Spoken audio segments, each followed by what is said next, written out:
kasih banyak Mbak Nana. Saya itu kan belajarnya antropologi hukum ya. Kalau orang-orang hukum yang alirannya mainstream itu melihat hukum sebagai teks, dan teks itu disamakan dengan benda-benda alam di laboratorium seperti Mbak Nana di laboratorium sebagai sesuatu yang given.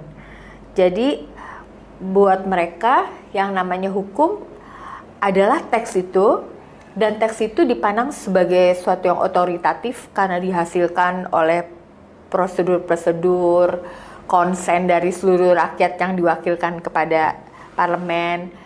Dan kalau sudah jadi, maka mengikat, tidak ada tawarannya lagi, itulah yang harus terjadi. Nah, sebagai antropolog hukum itu saya belajar bagaimana hukum itu tidak ada di ruang kosong, tapi harus dipelajari kaitan-kaitannya dengan manusia, masyarakat, kebudayaan.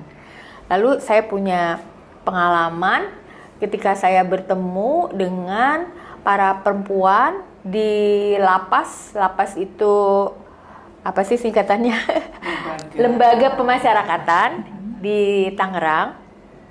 Banyak di antara mereka itu masuk ke lapas karena tuduhan-tuduhan, dakwaan terkait dengan narkotika. Jadi di antara mereka ada yang dihukum mati juga. Dan secara hukum memang ada berita acara polisi, ada buktinya, ada tuduhan jaksa, ada pasalnya.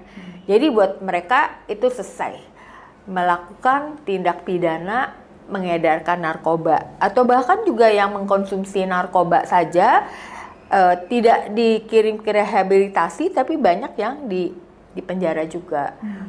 Nah, saya itu mewawancarai mereka, banyak perempuan juga dari negara-negara tetangga, Thailand, Myanmar, ada juga dari Afrika, di samping perempuan-perempuan Indonesia. Ternyata mereka adalah korban trafficking atau korban perdagangan orang yang dijadikan pengedar narkoba. Jadi kalau orang di traffic itu bisa dijadikan pekerja seks, pengedar narkoba, slave, berkedok buruh migran, dijadikan pengemis, atau sindikat jual beli organ tubuh ya.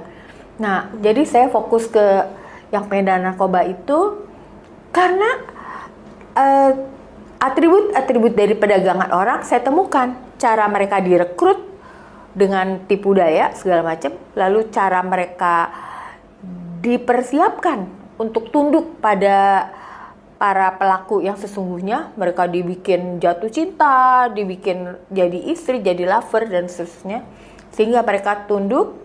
Dan kalau mereka udah tunduk itu, mereka disuruh tuh mengedarkan narkoba sampai ke luar negeri juga oleh pacar-pacarnya tuh ini suaminya itu.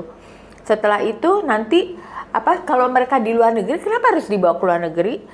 Supaya mereka terisolasi dari budayanya, nggak bisa minta tolong, nggak ngerti bahasanya gitu kan. Lalu setelah itu kalau tertangkap, ya perempuan-perempuan ini ya tertangkap, si suami-suaminya punya perempuan ada 5-6 lain gitu kan. Nah, jadi saya melihat bagaimana penjelasan secara tekstual hukum itu kurang separuh dalam menjelaskan persoalan yang sesungguhnya. Jadi harus melihat bagaimana hukum itu ada hubungannya dengan manusia, masyarakat, kebudayaan, bahkan konteks-konteks politik, kultural, sosial yang lebih luas. Jadi nggak cukup belajar hukum hanya dari teksnya saja. Jadi itu membuka cakrawala saya mesti melakukan banyak penelitian sih supaya saya bisa menghidupkan hukum yang mati sebagai teks itu. Mungkin itu yang bisa saya ceritakan. Wah, luar biasa Mbak Sulis. Jadi ada pengetahuan tapi lalu juga ada dorongan untuk membantu ya mereka yang diperlakukan tidak adil, bahkan sampai pada proses yang sebetulnya sangat formal begitu ya. Dijatuhi hukuman mati. Iya. Iya. Wah, luar biasa.